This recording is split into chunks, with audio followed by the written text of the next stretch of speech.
Hello everyone, welcome to English grammar tutorial class.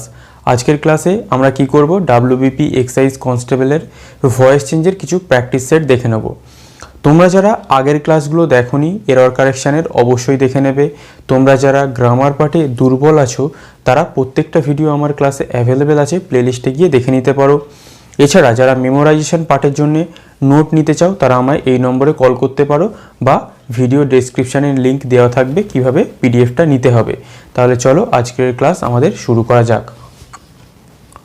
প্রথম sentence কি বলছে ভয়েস চেঞ্জের, হি offered me all the money at his command. এখানে কিন্তু আমরা ভয়েস চেঞ্জের যে যাবতীয় রুলস আগে আমরা পুরো কমপ্লিট কোর্সে শিখে এসেছি। এখন কিন্তু আমরা কোনো উইথাউট মিনিং, কোনো মিনিং ছাড়াই ভয়েস চেঞ্জ করার চেষ্টা করব। তোমরা আমার সাথে করার চেষ্টা করবে, পারলে ভিডিও পজ করে দিয়েও করতে পারো। ক্লিয়ার? দেখো, হি অফার্ড, তাহলে ভার্বটা কিসে আছে? Past, object me. তাহলে অবজেক্ট যদি মি হয় সেটাকে আমাদের সাবজেক্ট করতে হয় ভার্বের নিয়ম অনুযায়ী। মি থাকলে সাবজেক্ট কি হবে? আই। তাহলে আই পাস্ট ইনডিফিনিট, তাই জন্য অক্সিলারি ওয়াজ। অফার্ড, অফার্ডই থাকবে। আই ওয়াজ অফার্ড, বাদ বাকি পার্টটা আমরা লিখে দেবো। All the money at his command. এখানে আমাদের বাই হিম আর লেখার দরকার নেই, কারণ অ্যাট হিজ কমান্ডের মাধ্যমে আমরা তার কমান্ডের জন্যই যে আমরা টাকাটা অফার করা হয়েছে এটা বুঝিয়ে দিচ্ছি, তাই আমাদের আর বাই হিম এখানে লেখার দরকার নেই। অ্যাট হিজ কমান্ডের মধ্যেই আমরা বাই হিম বুঝিয়ে দিয়েছি। ক্লিয়ার? পরেরটা দেখা যাক। Bad companions tempted him to drink heavily. আবার দেখো পাস্ট ইনডিফিনিট, তাহলে অবজেক্টকে হিম, হিমের যদি সাবজেক্ট হয় কি? হি। তাহলে he was tempted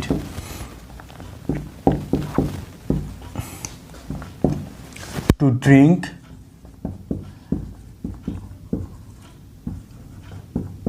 heavily by bad companions। তোমরা আমার সাথে সাথে করতে পারো। ক্লিয়ার? পরেরটা দেখা যাক। We saw you and him. আবার দেখো পাস্ট ইনডিফিনিট, কি হবে? তাহলে you and he, objective case, এই সাবজেক্ট হলে হিম হয়ে গেল হি, আর ইউটা সাবজেক্ট অবজেক্টে একই থাকে। তাহলে ইউ অ্যান্ড হি এবার কিন্তু লিখতে হবে আমাদের were. See saw seen, you and he were seen by, উইটা হয়ে যাবে আস অবজেক্টিভ কেসে। ক্লিয়ার? পরেরটা দেখা যাক। Tony painted the entire house. আবার পাস্ট ইনডিফিনিট, তাহলে এবার তোমরা করো। The entire house object, entire house was painted, the entire house was painted by, subject হয়ে যাবে অবজেক্ট টনি। ক্লিয়ার? তারপরটা কি? The girl is knitting the sweater. তাহলে is knitting present continuous, the sweater subject, object ছিল যেহেতু এটা হয়ে গেল সাবজেক্ট প্যাসিভে। তাহলে the sweater is, be auxiliary কি নিতে হবে? Being. Knitted, the sweater is being knitted by the girl. Complete. পরেরটা কি? Who teaches you English question mark. Who subject, আমি তোমাদের ইন্টারোগেটিভের ক্লাসে বলে দিয়েছি। Teaches verb, you English object. তাহলে এটা থাকলে কি করতে হয়? আমরা আগে বা লিখব, বাই লিখব। বাই লিখে হুটা আমাদের কিসে পরিণত হয়? হুম অবজেক্টিভের জন্য। তাহলে by whom are you, by whom are you taught English? Direct আমরা করে দিলাম। কিভাবে ভেঙে ভেঙে করতে হয় এটা আমি ইন্টারোগেটিভ সেন্টেন্সের ক্লাসে বুঝিয়ে দিয়েছি। তোমরা যারা এটা বুঝতে পারবে না ইন্টারোগেটিভের ভয়েস চেঞ্জ দেখে নেবে, কারণ এখন যদি আমি বোঝাতে চাই অনেক বড় ক্লাস হয়ে যাবে। ক্লিয়ার? পরেরটা কি? The hunter shot the deer. আবার পাস্ট ইনডিফিনিট, তাহলে দ্য ডিয়ারটাকে আমরা সাবজেক্ট করি। The deer was shot, the deer was shot by the hunter। Voice change complete. Clear? পরেরটা দেখা যাক। Rehan gave the work to Puja, তাহলে দ্য ওয়ার্ক হয়ে যাচ্ছে আমাদের কি অবজেক্ট, তাহলে the work was given to Puja by Rehan. তোমরা যারা ভয়েস চেঞ্জের ক্লাসগুলো দেখেছো তাহলে তারা কিন্তু এই নিয়মটা খুব সহজেই আয়ত্ত করতে পারবে, কিন্তু যারা ভয়েস চেঞ্জের নিয়ম এখনও কিছুই শেখোনি তারা কিন্তু খুব সহজে এটাকে আয়ত্ত করতে পারবে না। তাই আমি বারবার করে বলছি, তোমরা যারা ভয়েস চেঞ্জের রুলস এখনও শেখোনি, আমার প্রত্যেকটা ক্লাস প্রত্যেকটা সেন্টেন্সকে আলাদা আলাদা পার্ট করে ভাগ করে করানো আছে, তোমরা প্লেলিস্টে গিয়ে ওই ভয়েস চেঞ্জের ফুল কোর্স দেখে নিতে পারো। তাহলে এই দেখলাম আমরা 8টা এক্সাম্পল, এরপরে আমরা আরও কিছু এক্সাম্পল দেখে নেব। তাহলে পরের এক্সাম্পলগুলো আমরা আবার দেখে নিই। দেখো, the children had plugged all the flowers, তাহলে অল দ্য ফ্লাওয়ার্স আমাদের অবজেক্ট আর প্লাগড পাস্ট ইনডিফিনিটে লেখা, তাহলে অল দ্য ফ্লাওয়ার্স, ফ্লাওয়ার্সের পরে আমরা কি বসাবো, ওয়্যার, তাই কি না? কেন না? দেখো, the children had plucked past perfect, তাহলে the flowers had been, clear? The flowers had been plucked, all the flowers had been plucked by the children, clear? Past perfect তাই had been, clear? The boy was playing cricket, তাহলে কিসে লেখা, past continuous। ক্রিকেটটাকে আমরা আগে subject করি, cricket was B এর সাথে ING যোগ পাস্ট কন্টিনিউয়াসের জন্য, cricket was being played by the boy।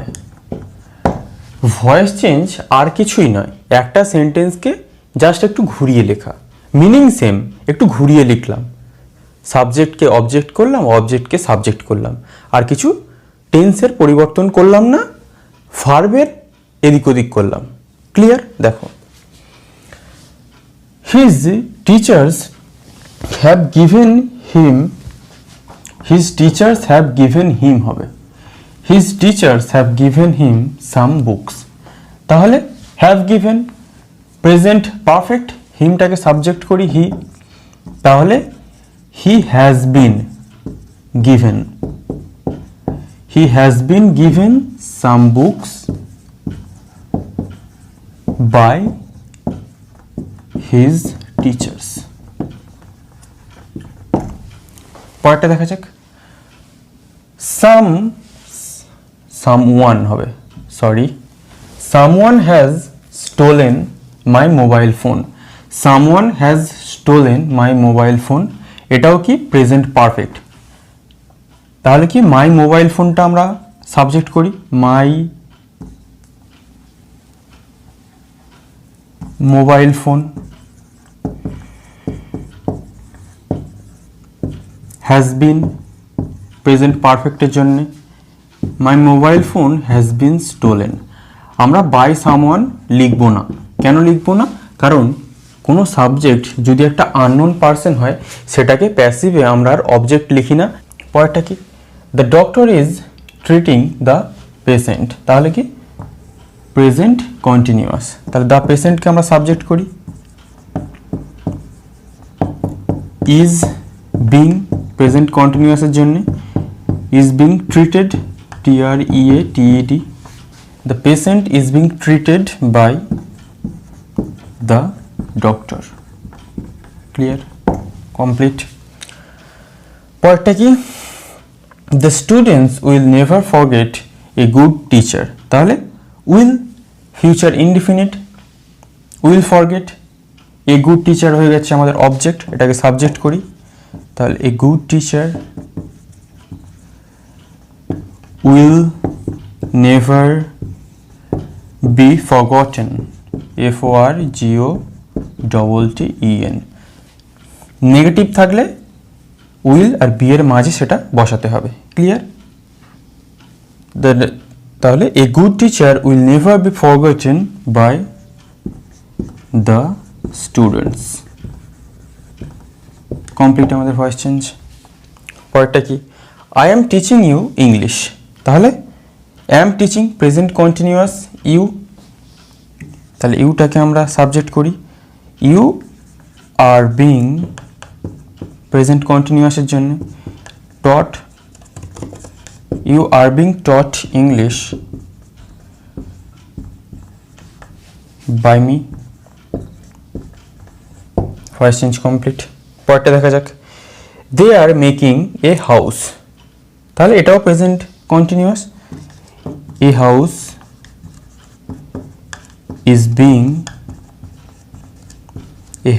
is being made by them, complete। তাহলে এই যে ভয়েস চেঞ্জগুলো তোমরা করছো, আশা করছি তোমরা ভয়েস চেঞ্জের একটা ক্লিয়ার কনসেপ্ট পাচ্ছ।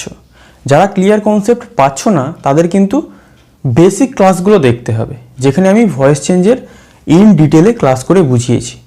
আর যারা ওই ক্লাসগুলো দেখেছো, এইটা দেখে এখনও কিছু বুঝতে পারছো না, কনফিউশন তৈরি হচ্ছে, তারা আমায় কমেন্ট করবে বা ডাইরেক্ট ফোন করবে, আমি তোমাদের সলিউশন করে দেবো। ক্লিয়ার? আশা করছি তোমাদের একটা ইন ডিটেলে এই যে প্র্যাকটিস সেশনগুলো চলছে কাজে লাগছে। তোমাদের কি মতামত সেটা আমায় কমেন্টে জানিও, কনফিউশন থাকলে ফোন করবে। ক্লিয়ার? তাহলে আজকের ক্লাস এই পর্যন্তই, এরপরে আমরা ন্যারেশনের ক্লাস নিয়ে চলে আসবো। Clear? Thank you for watching.